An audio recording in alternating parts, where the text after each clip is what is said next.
versículos de 1 a 11. João 12, porque você é 12, e porque você vai ter seus 12. Amém? Achei tão fraco esse segundo amém. João 12, versículos de 1 a 11. E o título dessa palavra é Jesus é ungido em Betânia. E se quiser colocar aí no CD, o tema é Uma Vida com Propósitos. Diz assim, Evangelho de João, capítulo 12, versículo 1. 6 dias antes da Páscoa, Jesus chegou a Betânia, onde vivia Lázaro, a quem ele ressuscitara dentre os mortos. Ofereceram-lhe ali um jantar. Marta servia e Lázaro estava entre os que se reclinavam à mesa com ele. Então Maria tomou uma libra de nardo puro, um perfume muito caro, ungiu os pés de Jesus e os enxugou com seus cabelos. E toda a casa se encheu com a fragrância do perfume. Mas um dos discípulos, Judas Iscariotes, que mais tarde o trairia, objetou: por que não se vendeu esse perfume por 300 denários e não se deu aos pobres? Ele disse isso não pelo cuidado que tivesse dos pobres, mas porque era ladrão. Tendo a bolsa, tirava o que nela se lançava. Respondeu Jesus: deixai-a, ela guardou esse perfume para o dia do meu enterro. Vós sempre tereis os pobres convosco, mas a mim nem sempre tereis. Uma grande multidão, sabendo que ele estava ali, veio, não só por causa de Jesus, mas também para ver a Lázaro, a quem ele ressuscitara dentre os mortos. Os principais sacerdotes decidiram então matar também a Lázaro, pois por causa dele, muitos dos judeus iam ter com Jesus e criam nele. Diga glória a Deus. Amém, queridos?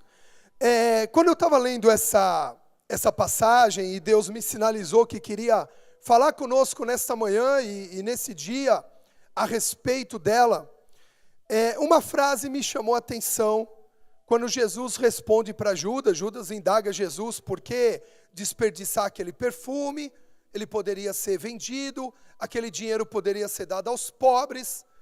E aí nessa hora Jesus diz assim, os pobres sempre estarão aí, vocês sempre terão os pobres no meio de vocês, mas a mim nem sempre tereis.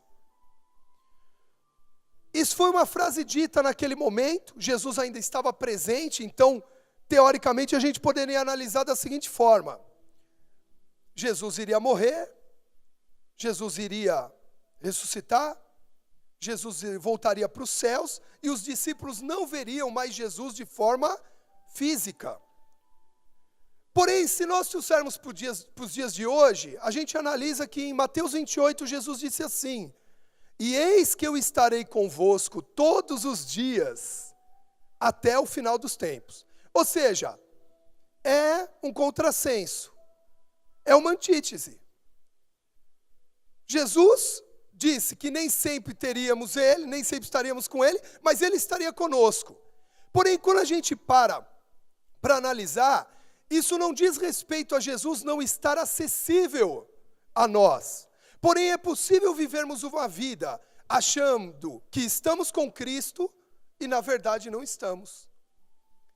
É nisso que nós precisamos analisar e é nisso que esse texto vai nos revelar o grau de intimidade que hoje cada um de nós temos com Cristo. Olhe para a pessoa que está do seu lado e diga assim: hoje, Deus vai analisar e vai te levar a uma autoanálise do seu nível de intimidade e relacionamento com Ele. Amém? Judas, queridos, era um dos 12 de Jesus. Equipe principal. Homem que recebia junto com os outros 11 toda a revelação que Jesus tinha para aquele tempo. A Bíblia diz que Jesus pregava as multidões e depois chamava os seus 12 para um relacionamento íntimo e ali trazia a revelação de tudo que ele tinha pregado. Jesus falava por meio de parábolas e muitas vezes os discípulos não entendiam o que queria dizer aquelas parábolas. Aí Jesus chamava os 12 e explicava a parábola. Então Judas ouvia tudo que os outros 11 ouviam. Mas essa passagem mostra que apesar de Judas estar fisicamente ao lado de Cristo, ele mostrou que o seu coração tinha uma distância incrível de quem era Jesus.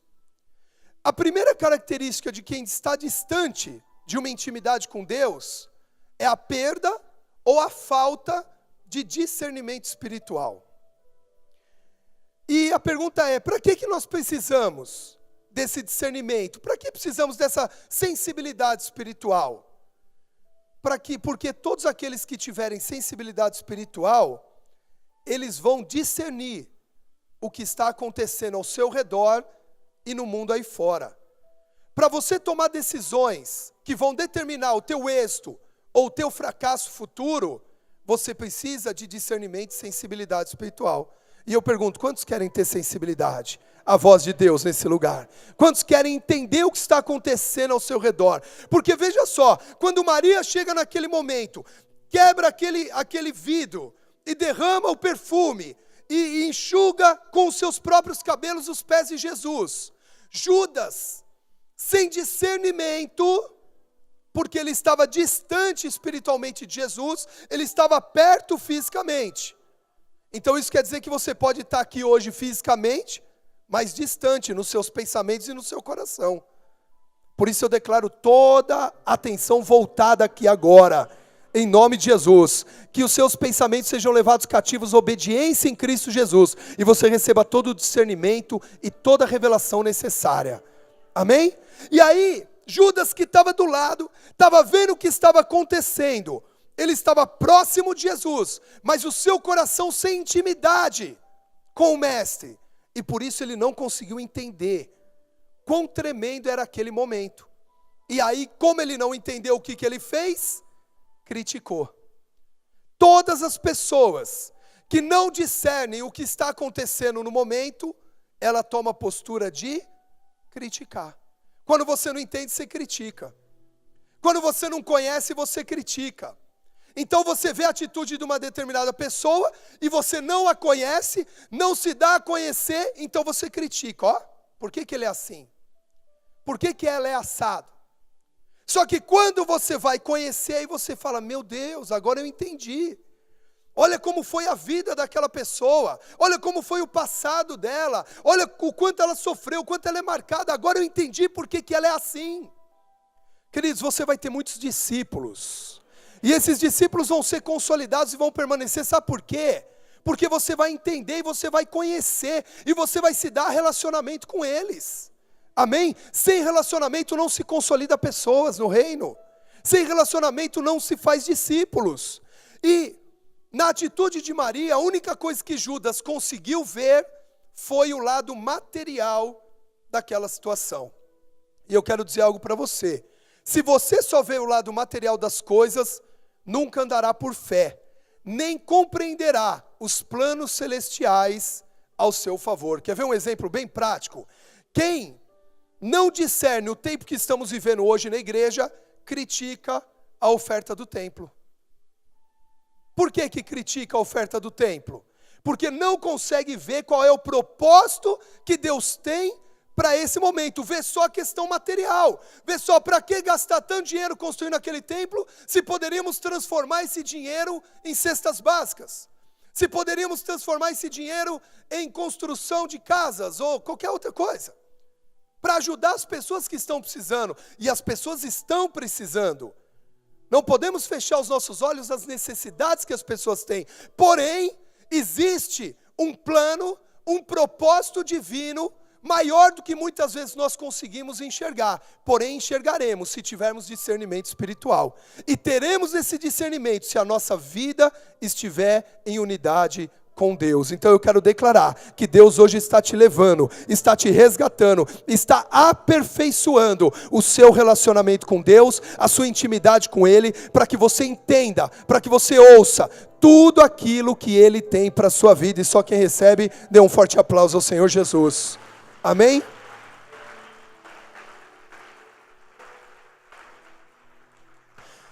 Eu quero perguntar de novo, quantos querem ter sensibilidade na voz do Espírito? Quantos querem discernir a voz de Deus, ouvir a voz de Deus, saber se é Deus que está falando ou não é? Você vai sair daqui desse jeito hoje.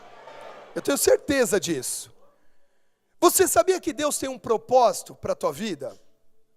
Mas só saberemos qual é esse propósito se tivermos sensibilidade espiritual, através de uma intimidade com Deus. Jesus era um homem muito íntimo com Deus, e Ele é a nossa referência. Ele é o nosso modelo. Então, naquele momento que aquele perfume foi derramado, foi criticada aquela situação, qual foi a resposta de Jesus? Calma, isso tem um propósito. Judas, você não discerniu, mas ela fez isso para o meu enterro.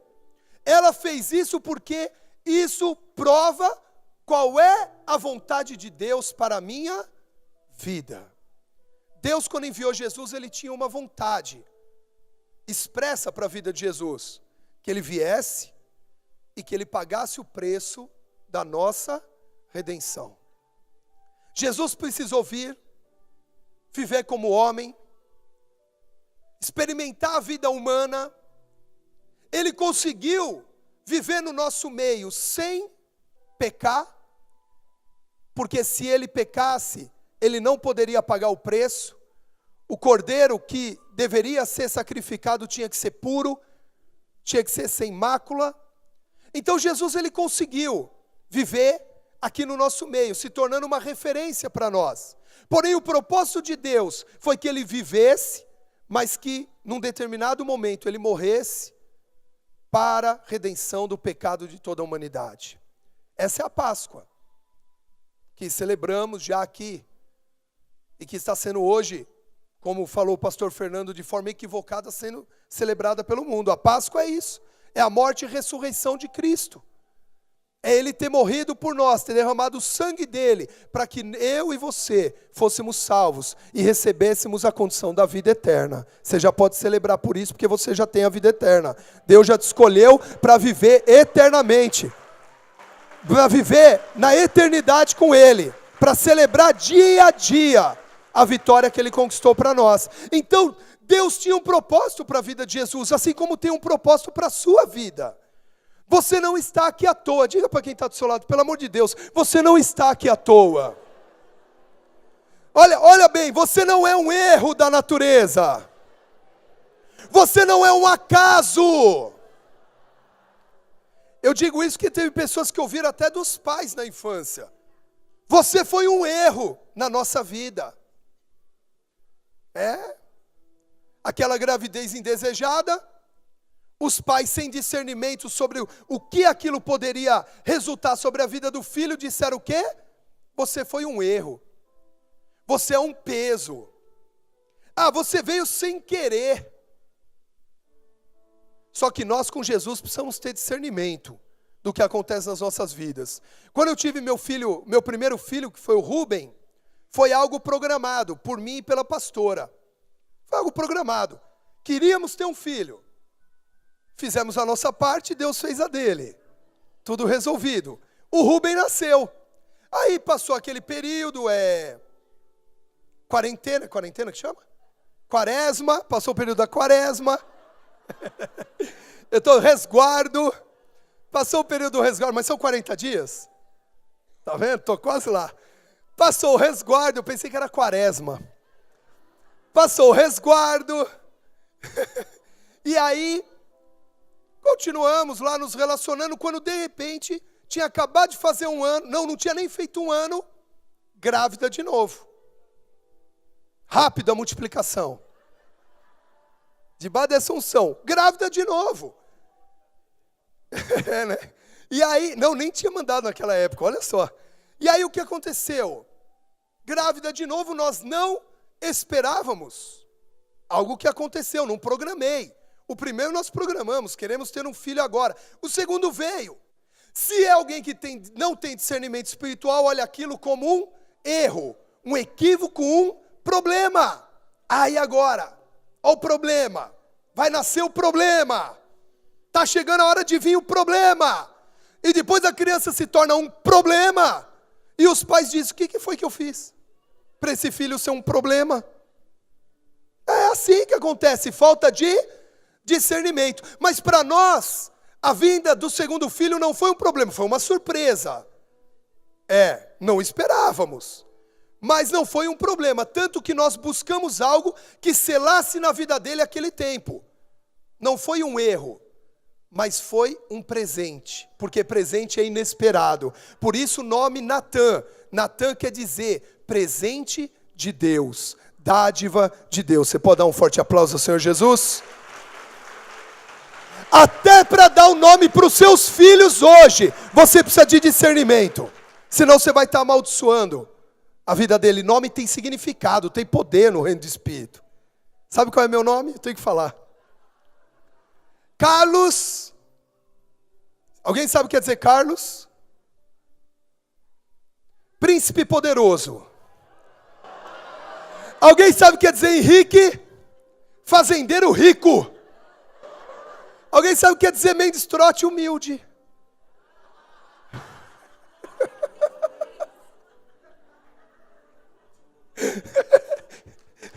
Eu estou humilde, aplaudo os humildes em nome de Jesus, porque eles herdarão o reino, viu? Jesus da glória. Eu estou brincando com vocês, mas é verdade. Precisamos ter discernimento em relação a tudo que nos envolve, queridos. Precisamos de discernimento espiritual.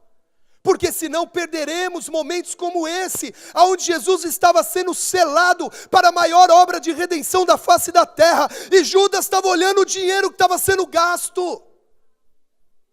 Estava preso, como falou o pastor aqui. Prisão. Judas estava numa prisão. Ele estava preocupado com quanto estava gastando. Enquanto aquela mulher selava a redenção de Jesus. Eu acredito, queridos, em uma vida com propósitos. Você tem certeza qual é o propósito? O porquê é que você veio a esse mundo? O que é que você está fazendo aqui? Pastor Fernando aqui na palavra dele disse assim, eu cheguei aqui arrebentado, quebrado, destroçado, todo, não sei nem quais os adjetivos que ele conseguiu usar aqui, e de repente ele disse assim, e hoje a gente nem imaginava, nós somos pastores. Uma vida com um propósito.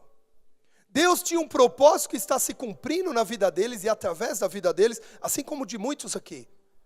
Mas nós precisamos saber qual é o propósito. Queridos, para mim hoje, eu particularmente acredito que uma vida sem propósito é pior, queridos, do que uma vida sem dinheiro. Pior do que uma vida sem família. Pior do que uma vida sem saúde. Nós ouvimos aqui o apóstolo falando na reunião de gerações. Quem estava na reunião de gerações? Amém. Você que não estava, ele estava contando o testemunho de um pastor da maior igreja do mundo hoje, na Coreia do Sul, pastor David Yushu, e ele sofria desde os 17 anos dele de uma doença, tuberculose, e assim, na época, porque isso há muitos anos atrás, na Coreia, não tinha tratamento para isso, e ele pregava muitas vezes, ele falou aqui, mas eu quero só completar o que o apóstolo falou, porque está nesse livro, dizendo que ele pregava numa cama. Ele vinha deitado, porque ele não tinha forças para ficar de pé, ele pesava alguns quilos, eu não lembro quantos agora, então traziam ele numa cama, davam o microfone para ele e ele ministrava. Ele não tinha saúde naquele momento, mas ele tinha um propósito. Hoje ele tem saúde também. Você pode não ter dinheiro, mas se você tiver um propósito, o dinheiro vem também. Você pode não ter hoje a tua família aqui, mas se você tiver um propósito, o propósito de Deus para você, toda a sua família vai se render aos pés de Jesus e vai reconhecê-lo como Senhor e Salvador. Pode aplaudir porque é para Ele.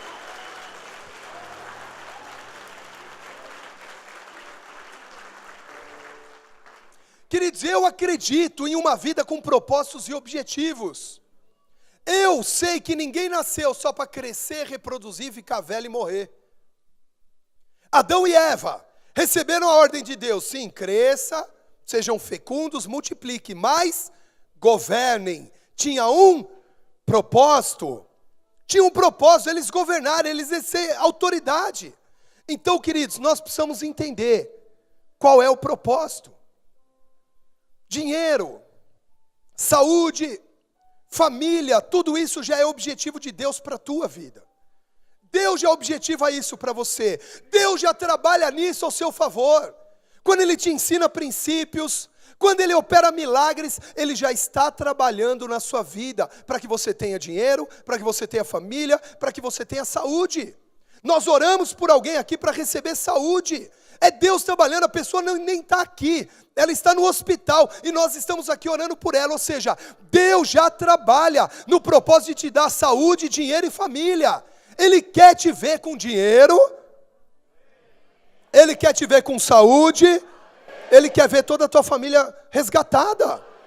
Isso Ele já quer e Ele faz e Ele trabalha por isso. Agora, se essas coisas têm sido o único propósito nas nossas vidas, e sabe como que a gente revela se isso é o nosso propósito ou não? Nas nossas orações. Se na tua oração é só dinheiro, saúde, família, parece a música do final do ano, né? Dinheiro, saúde, maná, saúde pra dar e vender. Ainda bem que eu não louvo, eu prego. Eu louvo só do meu jeito, só Jesus suporta. Então, lembrei. Eu estava te enrolando, tá? Muito dinheiro no bolso, saúde pra dar e vender. Música de final de ano. Pode aplaudir para o Senhor. Música de final de ano. Tem gente que está orando assim. Tem gente que chega diante de Deus. Muito dinheiro no bolso, saúde para dar e vender.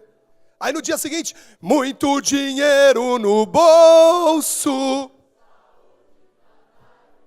Um mês depois.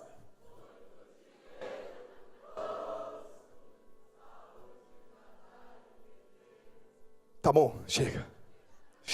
Jesus já sabe.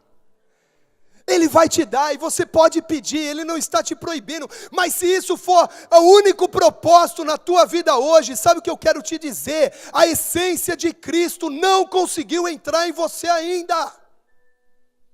A essência dele é muito mais do que isso. A essência de Deus é algo maior do que muito dinheiro no bolso, saúde para dar e vender. Muito maior. E nós precisamos conhecer qual é a essência de Cristo para as nossas vidas. Preste atenção em algo que eu vou compartilhar com vocês aqui. Lázaro, Marta e Maria eram uma família, sim ou não? Sim, viviam em família.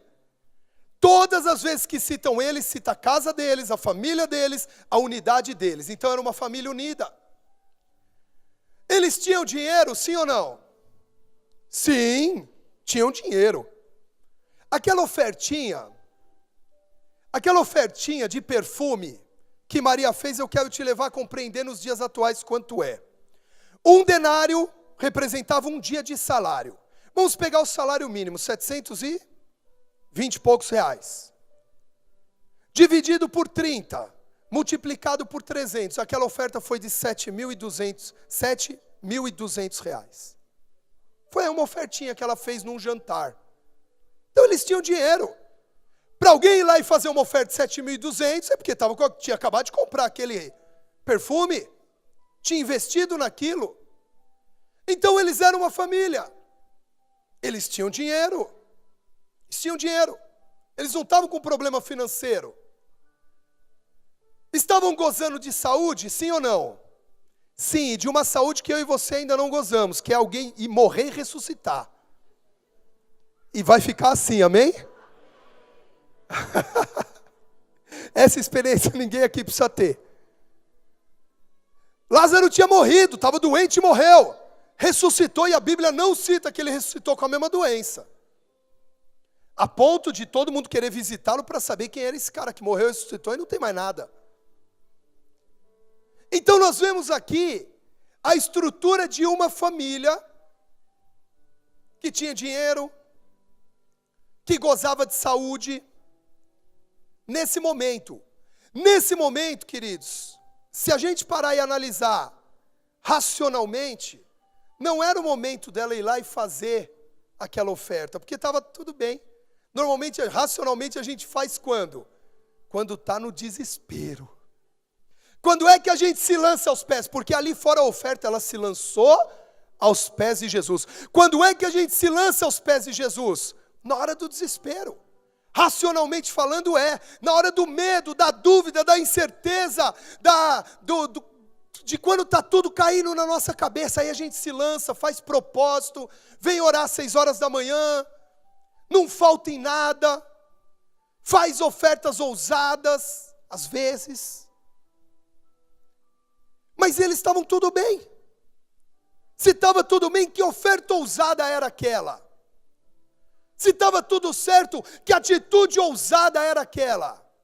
Era a atitude de alguém que já vivia a essência de Cristo, que não estava mais preso se tinha dinheiro, não estava mais preso se tinha saúde, não estava mais preso se tinha família ou não, estava totalmente ligado e conseguia ter discernimento qual era o momento que Jesus e que eles estavam vivendo. E eu quero te dizer que discernimento virá sobre a tua vida.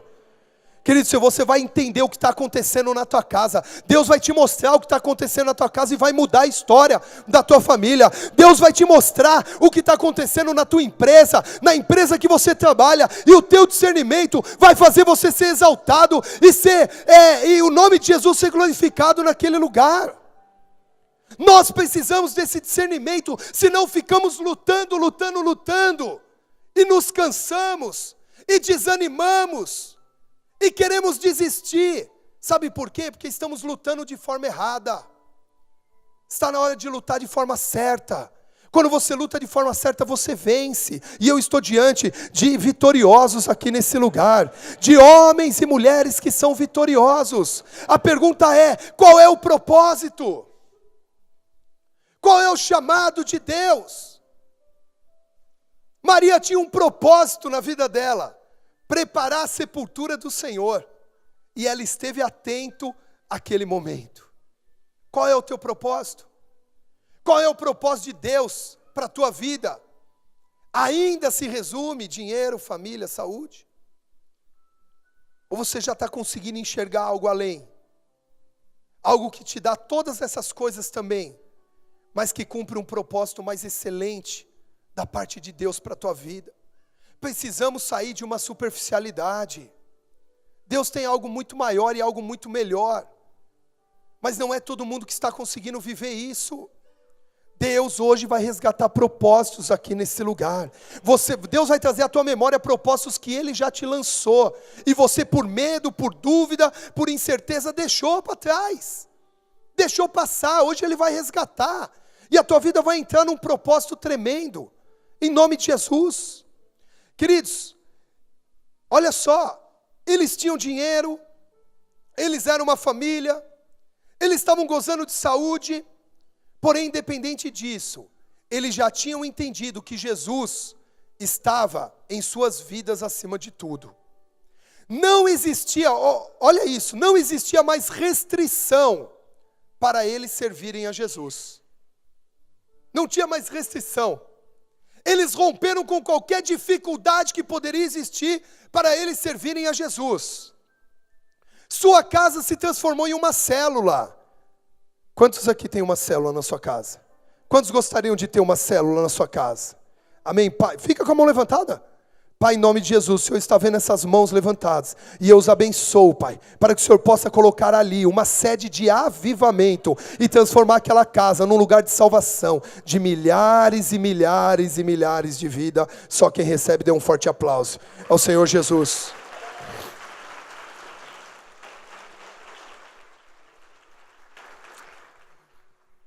Não existia mais restrição para eles servirem a Jesus. Sua casa se transformou em uma célula. Eles não ficaram satisfeitos, prestem atenção nisso. Eles não ficaram satisfeitos com o dinheiro, a saúde e a família. Eles entenderam que existia um propósito maior. E Deus tem um propósito maior para a tua vida também. E porque eles entenderam esse propósito, sabe o que acontecia na célula deles? E isso deve acontecer em todas as células. da igreja El Shaddai? Isso acontecia lá e tem que acontecer em todas as células da igreja El Shaddai. Primeiro, Jesus estava lá. Ah, pastor, mas isso é tão óbvio. Mas se a gente não tomar cuidado, pode se perder. E o líder acaba fazendo a célula no carisma, o líder acaba fazendo a célula na bagunça, no jeito que dá, não se prepara, não ora, não se santifica. E aí vem todo mundo para a célula, menos Jesus, porque não foi convidado. Não teve uma oração falando, Jesus, a célula é tua. Para quem está nos visitando, células são reuniões que a gente tem semanalmente nas casas. Ou seja, de domingo você vem até o culto, e durante a semana o culto vai até você. Numa reunião perto da sua casa. Essa pessoa que te convidou para você estar aqui, está sentada aí do seu lado, você que nos visita hoje pela primeira, segunda, terceira vez, essa pessoa provavelmente ela frequenta uma célula, ou ela é líder de uma célula, ela pode depois te convidar, te explicar melhor. E são reuniões nas casas, e Marta, Lázaro e Maria tinham uma reunião na casa deles. Eles chamaram ali, só que a Bíblia diz que primeiro eles convidaram Jesus. Se você ler, eles dizem assim, eles levaram Jesus para um jantar, e depois chegaram as pessoas. Quantos querem ver sua célula crescer e multiplicar? O segredo é, chama Jesus para fazer parte. Olha que fácil, agora eu entendi que minha célula não cresce. Né? Eu vi líder olhando para cima, assim, que revelação, pastor. Eu vim aqui só por causa dessa revelação. Tua célula vai crescer muito, porque Jesus está ali. Você tem dons, você tem talentos, você tem carisma, você fala bem, você é ungido, mas é a presença de Deus que faz toda a diferença. É a presença de Deus nessa manhã, nesse culto, que está fazendo toda a diferença, e vai tocar a tua vida com cura, com libertação, com restauração, vai te resgatar, vai te levantar, vai te animar, e vai te levar para uma semana de êxito, de vitória, no sobrenatural de Deus. Pode aplaudir, porque é para Ele. Amém? Então, a primeira coisa que tinha na célula de Marta, Maria e Lázaro, uma célula familiar, é que Jesus estava ali. E nenhuma célula pode ser realizada sem a presença dele. Sem a presença da pessoa do Espírito Santo, que é quem nos guia até Cristo hoje. Segundo, Jesus ali operava milagres. Você vê que foi através dessa família que nós temos um dos milagres mais assim, sobrenaturais da Bíblia. Todo milagre é sobrenatural, mas tem alguns que nos chamam a atenção. Quantos pastores eu já ouvi dizendo assim, e eu também já disse isso, puxa vida, quero ter a experiência de orar por um morto e ele ressuscitar. Você quer ter essa experiência também? Então une a tua fé à minha, em nome de Jesus, e vamos ver muitos homens e mulheres que ainda têm propósito nesse tempo, serem ressuscitados por Cristo. Então, um dos milagres mais assim, estrondoso, porque fez um barulho tremendo em Jerusalém, na Judéia, naquele tempo, a ponto de muitas pessoas quererem ver Lázaro. A Bíblia diz que eles queriam ver Lázaro, não iam só ver Jesus, queriam também ver Lázaro. Então a primeira pessoa que precisa estar lá é Jesus, e depois a segunda pessoa que precisa estar lá, o poder de Deus, os milagres de Deus. E eu declaro que as células da El Shaddai serão conhecidas e marcadas por muitos milagres. Querido, chegou o tempo da gente crer, desejar e experimentar milagres nas nossas células. Orar por milagres, profetizar milagres, orar pelos enfermos, fazer campanhas de milagres. Em nome de Jesus, esse manto já está sobre nós. A Bíblia diz que no manto apostólico, na vida dos apóstolos, eles operavam sinais e maravilhas. E o apóstolo Fábio tem esse manto, e esse manto está todo sobre todo o corpo da igreja El Shaddai. E não só nas células, mas aonde você estiver, você a partir de hoje vai ser um condutor de milagres. Se você recebe, dê um forte aplauso ao Senhor Jesus.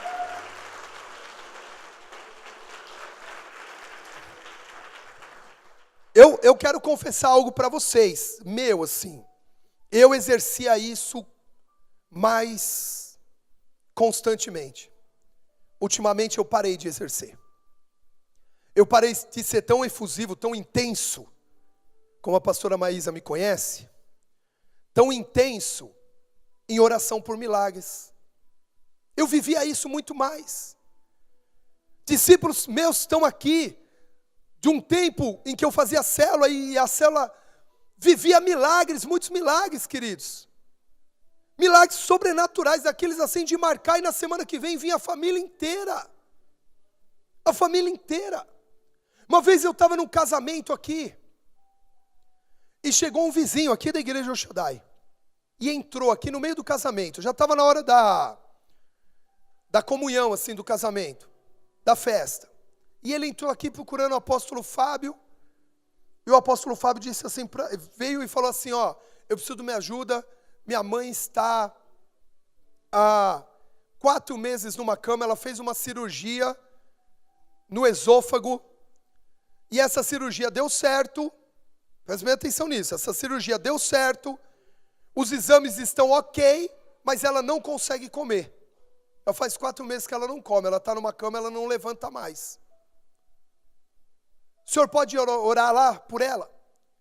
E aí o apóstolo virou para mim, eu estava aqui no casamento, e falou assim, ó, eu não posso ir agora, mas eu vou enviar um discípulo meu, ou seja, vai debaixo do manto. Você está debaixo desse manto. E aí eu peguei um 12 meu, que conhecia esse rapaz, e nós fomos na casa dela. Quando chegamos lá, que nós entendemos quem era uma bruxa. Bruxa mesmo, feitiçaria, feiticeira. Atendia até atores da Globo aqui, né, pastora? O pessoal do Ipiranga sabe de quem eu estou falando. Vinha atores da Globo se consultar com ela aqui, ó.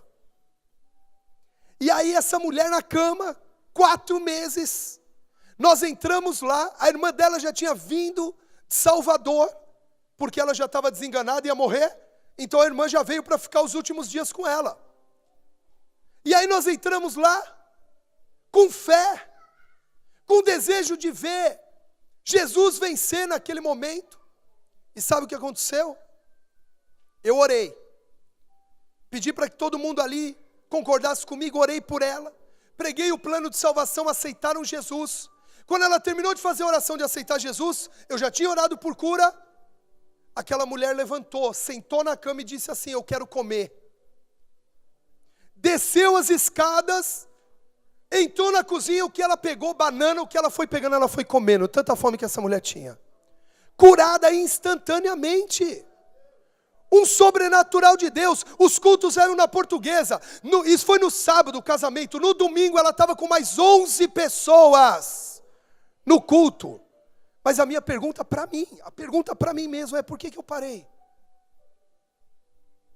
Por que eu já não oro tanto assim? Por que eu já não tenho essa postura? As células, queridos, aqui viviam de milagres. Por que a gente vai parar com isso?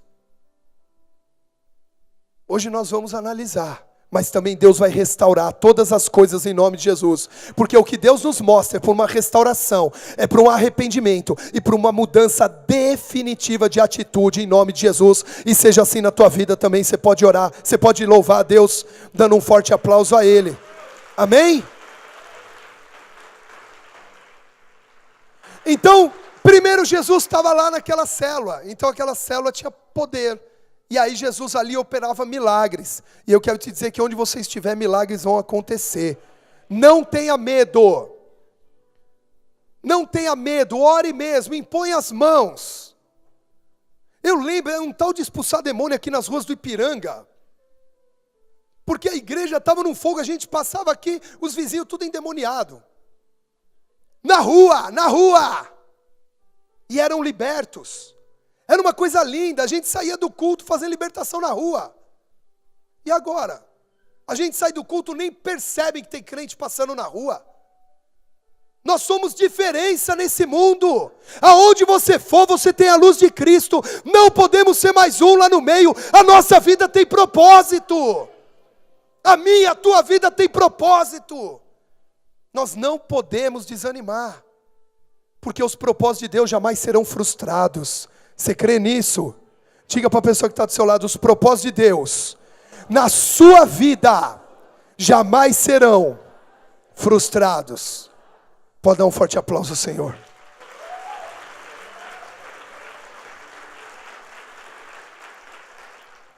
Jesus estava lá, operava milagres. E o que acontecia? Qual era a terceira coisa que acontecia nessa célula? Atraía uma multidão. A palavra diz que as multidões iam lá para ver Jesus e os seus milagres. Queridos, esse é o caminho para atrair uma multidão. É apresentar Jesus. É apresentar o poder transformador de Deus para aqueles que estão lá fora sofrendo, e muitas vezes para nós mesmos, que estamos aqui dentro sofrendo. Nós aqui dentro sofrendo, tendo a pessoa de Jesus, tendo o poder de Jesus do nosso lado, nós estamos aqui dentro sofrendo. Não quer dizer que não teremos aflições, mas Jesus vence essas aflições, e está na hora da gente começar a experimentar essa vitória constantemente. A cada desafio, uma vitória. A cada problema, uma vitória. A cada dificuldade, uma vitória. A cada oração, uma vitória. A cada propósito, uma vitória. Nós temos que começar a viver dessa forma. Com desafios, sim, mas crendo e alcançando vitória, porque esse é o propósito de Deus. Analisando, queridos, nós vemos nessa história uma família vivendo plenitude, estável financeiramente, gozando de saúde, a célula bombando, multidões iam lá. Ou seja, nós vemos uma família que, se olhasse hoje, padrão, ó, ministério, vida financeira, convivência entre família. Olha lá que coisa linda. Estão vivendo plenitude. Agora, essa colheita era, na verdade, o fruto da mais poderosa semente que podemos plantar no reino de Deus. Eu queria que você virasse a página para trás, voltasse para o capítulo 11, porque é a mesma história ainda. Diz assim: entenda que isso que aquela família estava colhendo era fruto da semente mais poderosa que você pode plantar no reino de Deus. João 11, versículo 20. Diz assim: ouvindo Marta, acharam? Ouvindo Marta que Jesus vinha, saiu-lhe ao encontro. Maria, porém, ficou em casa. Disse Marta a Jesus: Senhor, se tu estivesses aqui, meu irmão não teria morrido. Mas ainda agora, diga ainda agora. Amém. Sei que tudo o que pedirdes a Deus, Ele te concederá. Disse Jesus: teu irmão ressuscitará. Respondeu Marta: eu sei que ressuscitará na ressurreição, no último dia. Disse Jesus: eu sou a ressurreição e a vida. Quem crer em mim, ainda que esteja morto, viverá. E todo aquele que vive e crê em mim, nunca morrerá. Crê nisso? Disse ela: sim, Senhor. Creio que tu és o Cristo, o Filho de Deus, que havia de vir ao mundo. Diga glória a Deus. Queridos, aquela família vivia a plenitude financeira, ministerial, tinham desafios, mas estavam vivendo um tempo muito bom em suas vidas. Porque eles tinham plantado uma semente, e no meu ponto de vista, a semente mais poderosa do reino de Deus. Porque no momento da maior prova que eles enfrentaram, onde clamaram a Jesus e não obtiveram resposta, presta atenção nisso. Nesse momento, eles continuaram crendo e adorando a Jesus. Vou resumir a história. Lázaro ficou doente. Jesus estava em outra cidade. Avisaram Jesus que Lázaro estava doente. E Jesus disse: eu vou vê-lo. Só que naquela cidade ele ainda permaneceu mais 2 dias. E aí, quando ele decidiu ir, Lázaro tinha morrido. E como eles iam tudo a pé naquela época, até ele chegar, Lázaro já estava morto há 4 dias. Então veja só, a intercessão de Marta e Maria foi qual? Avisem Jesus que nosso irmão está doente. Precisamos que ele ore pela cura dele. Então, hoje, na presença do Espírito Santo, é como se elas virassem para Jesus em oração e dissessem: Senhor, Lázaro está doente, cura-o em teu nome. Ou como nós oramos aqui por aquele rapaz que precisa de um transplante. Foi a oração dela, só que no plano físico eles mandaram chamar Jesus.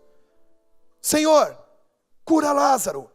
Lázaro, ser curado em nome de Jesus. Eles clamaram, eles oraram. Elas, né? Mas não obtiveram resposta. Lázaro morreu. Aquela enfermidade levou Lázaro à morte. Elas tinham 2 opções: adorar Jesus ou rejeitar Jesus, porque não receberam resposta. No momento da maior prova de uma família que a Bíblia diz que Jesus amava, Jesus não correspondeu. E quantas vezes nós temos essa consciência, esse entendimento de que Jesus não está nos respondendo? Ou por que ele não está nos respondendo?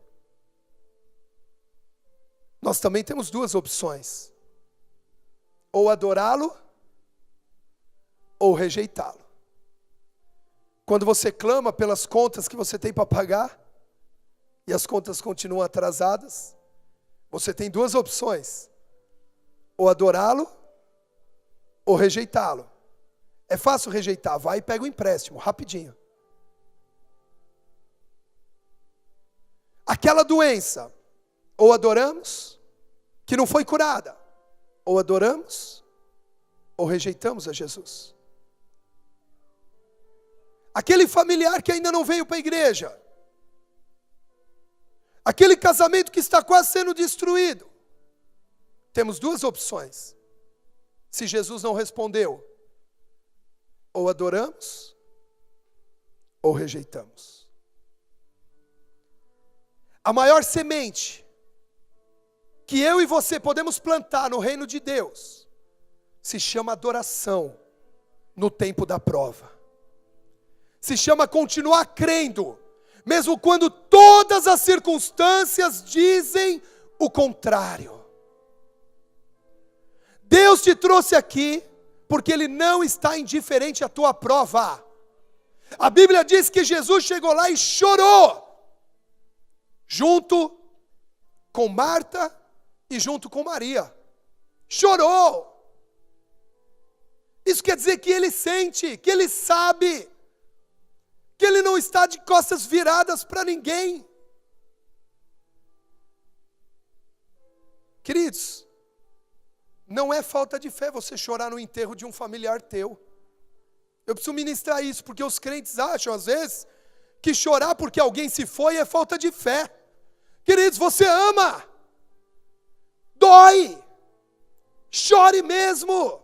Jesus chorou. A Bíblia diz que Ele se comoveu no interior dele. E chorou junto com Marta e Maria, para mostrar que Ele não estava indiferente à dor delas, e Ele não está indiferente à tua dor. Ele sabe pelo que você está passando, mas Ele também sabe se a tua postura hoje é de adorar ou de rejeitar. Quando murmuramos, rejeitamos. Quando nos indignamos, rejeitamos. Mas quando naquele momento de dor dizemos para nós mesmos: Jesus pode, ainda pode, todas as coisas, você o está adorando. Marta disse assim: Jesus, se o Senhor estivesse aqui, enquanto ele estava enfermo, ele teria sido curado. Mas ainda agora, eu sei que Deus te ouve. Eu sei que o Senhor continua sendo o Filho do Deus vivo. Eu sei que tem milagre nesse lugar, porque o Senhor está aqui, e eu quero dizer que Jesus está aqui hoje, por isso tem milagre neste lugar, nesta manhã. Pode aplaudir para Ele.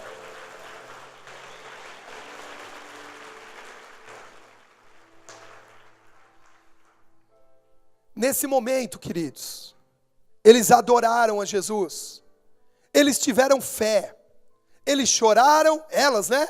Se entristeceram, foram sinceras com Jesus. Jesus, eu esperava que o Senhor chegasse antes. Isso é sinceridade.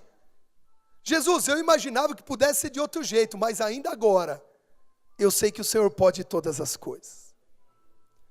Eu sei que o Senhor pode, Jesus, eu não posso, mas eu sei que o Senhor pode. Eles se entristeceram, eles foram sinceros, mas eles não perderam a fé. Não transferiram culpa, não acusaram ninguém, não ficaram colocando a culpa nos romanos, nos judeus, no governo, para aquele insucesso. Nem ficaram se perguntando por quê. Eles simplesmente depositaram a sua fé em Jesus. Nós temos que parar, queridos, de ficar apontando o dedo, ou ficar transferindo culpa. Eu ministrei aqui no Mover Celular 2, e a primeira frase da minha ministração era: a quem você está culpando? Pelo seu sucesso ou pelo seu fracasso? A maior responsabilidade é sua mesmo. Então não adianta culpar a esposa, não adianta culpar o marido, não adianta ficar culpando o líder ou o discípulo, o pastor ou a ovelha, o patrão ou o empregado, o governo ou o povo. Está na hora de nós olharmos para dentro de nós e adorarmos a Jesus, no momento da prova ou não. Essa palavra ela é tão linda, que mostra eles adorando a Jesus no momento da prova, e mostra eles adorando a Jesus no momento em que não tinha mais prova. Essa é a vida que Deus tem para nós, propósito para o qual Deus nos criou, é o adorarmos no momento da prova, e no momento em que não tem prova também. Ele ser primeiro no momento da prova e no momento que a prova acabou. Nos lançarmos aos seus pés no momento da prova e no momento que a prova também acabou. Deus nos chamou a sermos seus adoradores, a termos fé, e essa fé produzirá resultados. Fique de pé onde você está. Eu quero orar pela tua vida. E eu quero que você ore também pela tua vida. Feche os seus olhos agora e não se distraia com nada. Não deixe nada te roubar. Não deixe nada te distrair. Porque na intimidade, se formos distraídos, perdemos essa sensibilidade. Não deixe a sua sensibilidade ser roubada nesse lugar. Deus está falando com você. Deus te escolheu nessa manhã. Porque Ele te ama, porque Ele quer te abençoar. Porque os propósitos dele na sua vida jamais serão frustrados. Qual é a prova que você passa hoje? E qual é o seu comportamento diante dela? Já clamou a Jesus e não ouviu resposta? Você não pode sair desse lugar achando que ele está indiferente. Assim como ele chorou com Maria e Marta, ele se compadece do seu desafio. Seu choro, queridos, é compartilhado por Jesus hoje, nesse lugar. Por isso, se você quiser chorar, chore mesmo. Não é vergonha chorar. Vergonha é se esconder. Vergonha é fingir que está tudo bem. Porque aqueles que fingem que está tudo bem, semana que vem, estão numa vergonha maior. Não se esconda de nada, porque diante de Deus tudo é revelado. Você pode chorar sim, você só não pode perder a fé. Marta e Maria choraram, mas não deixaram de adorar Jesus. Não perderam a sua fé. Tem faltado sensibilidade para compreender quais são os propósitos de Deus? Você hoje se sente numa vida sem propósito, sem foco, não sabe mais para onde ir, não sabe mais como andar, você não sabe mais o que você quer. Antes você tinha alvos fixos, hoje não tem mais. Hoje você tem o discurso do mundo, dizendo eu vou como a vida me leva. Eu quero te dizer que há um perigo muito grande em você se deixar ser levado pela vida. A vida lá fora jaz no maligno.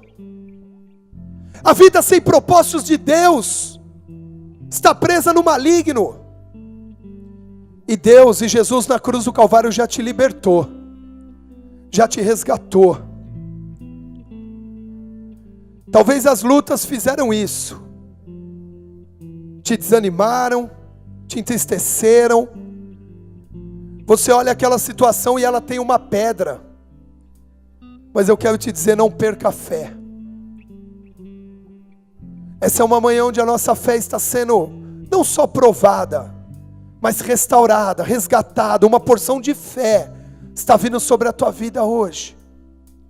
Para Marta e Maria, enquanto Jesus não chegou, enquanto elas não estiveram na presença de Jesus, elas só viam uma pedra tampando aquele sepulcro. Mas quando Jesus chegou, o discurso delas mudou. E hoje o seu discurso precisa mudar. Hoje você precisa perguntar para Deus qual é o propósito que Ele tem para a tua vida. O que é que você está fazendo aqui nesse mundo? Hoje você precisa colocar as situações que aos teus olhos parecem impossíveis. Parece que a derrota é definitiva, a perda é definitiva. Mas eu quero te dizer que tudo é possível ao que crê. Então comece a orar. Ore aí. Coloque sua vida diante de Deus. Coloque suas questões diante de Deus. Coloque os seus propósitos diante de Deus. Pergunta para Deus qual é o propósito que Ele tem para você. Fala para Ele: Senhor, eu perdi o meu propósito. Eu perdi o teu propósito.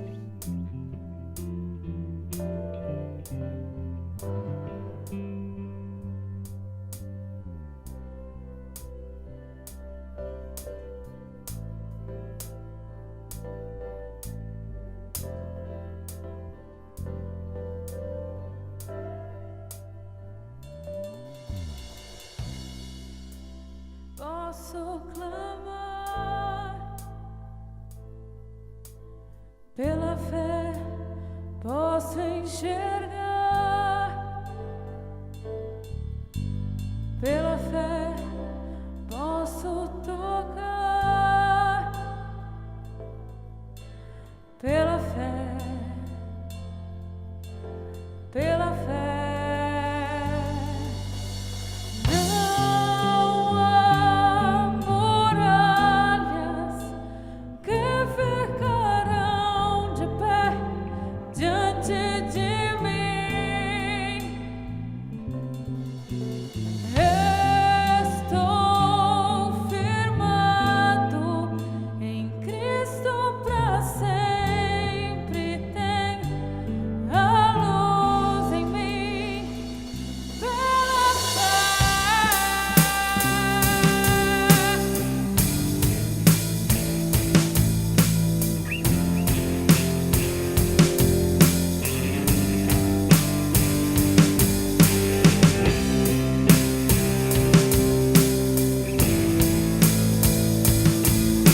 Não saia desse lugar do mesmo jeito que você chegou. Coloque sua vida diante de Deus agora.